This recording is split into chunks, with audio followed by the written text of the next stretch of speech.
Assalamualaikum warahmatullahi wabarakatuh. Perkenalkan, nama saya Aswandi bin Hasbi, NIM 220240114. Di sini saya akan melakukan sebuah tugas dari mata kuliah, yaitu analisis perancangan sistem. Langsung saja. Yang pertama adalah apa itu sistem? Karakter sistem adalah sifat atau ciri khas yang melekat pada suatu sistem yang menunjukkan bagaimana sistem tersebut terbentuk, fungsi, dan berinteraksi dengan lingkungannya. Karakter ini membantu kita memahami struktur, proses, dan tujuan dari sistem tersebut. Secara umum, karakter sistem mencakup satu, komponen, terdiri dari bagian-bagian yang saling berhubung. Kedua, terorganisir. Komponen bekerja secara terstruktur untuk mencapai tujuan. Ketiga, mempunyai tujuan tertentu. Sistem dirancang untuk mencapai hasil atau fungsi tertentu. Keempat, ada input dan outputnya, menerima masukan, memproses, lalu menghasilkan keluaran. Kelima, bersifat dinamis. Sistem dapat berubah dan menyesuaikan diri terhadap perubahan lingkungan. Keenam, punya batasan. Ada batas yang membedakan antara sistem dan lingkungannya. Selanjutnya, jelaskan secara berurut tahapan SDLC.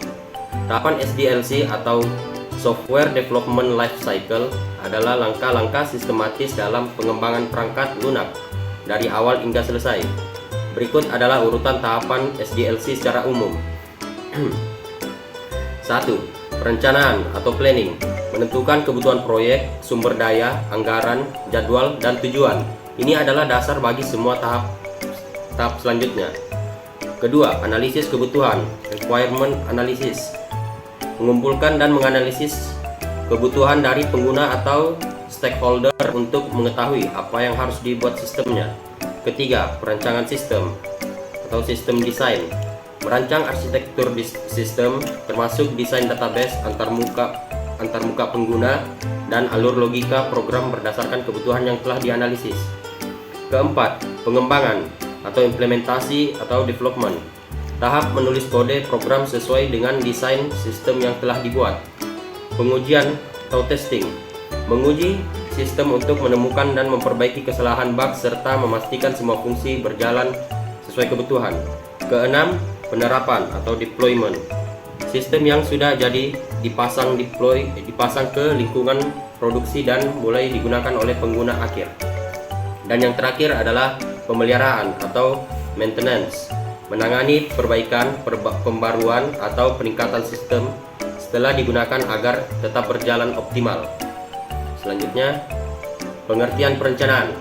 Perencanaan adalah tahap awal dari suatu proses, termasuk dalam SDLC, yang bertujuan untuk menentukan arah, tujuan, strategi, dan langkah-langkah yang diperlukan agar suatu proyek atau kegiatan dapat berjalan dengan efektif dan efisien. Dalam konteks SDLC, perencanaan adalah proses merumuskan tujuan proyek, apa yang ingin dicapai. Kedua, ruang lingkup sistem atau fitur dan batasan. Ketiga, sumber daya yang dibutuhkan, contohnya itu sumber daya manusia, perangkat keras, dan perangkat lunak. Keempat, anggaran dan waktu pelaksanaan. Kelima, risiko yang terjadi dan cara mengatasinya.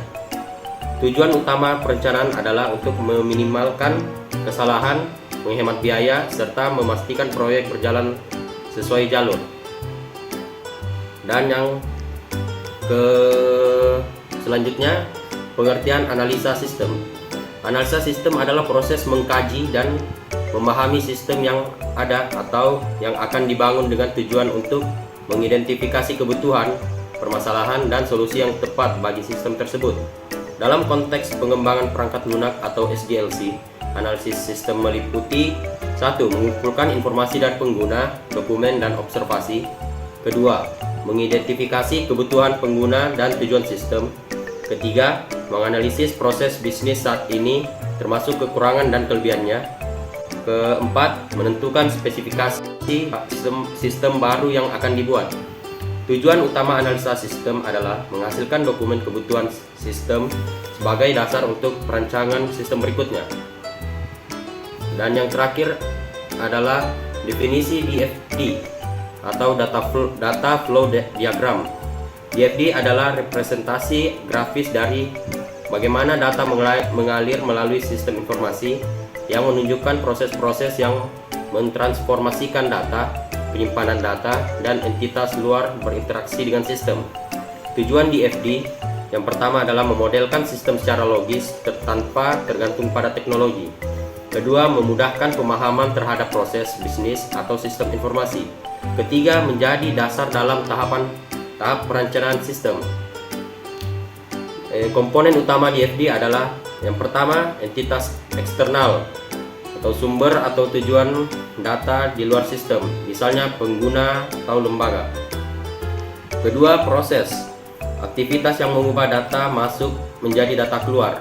Ketiga, data store, tempat penyimpanan data, misalnya database atau file. Dan yang terakhir adalah data flow, aliran data antar entitas, proses, dan penyimpanan. Mungkin itu yang bisa saya sampaikan. Kurang dan lebihnya mohon dimaafkan. Assalamualaikum warahmatullahi wabarakatuh.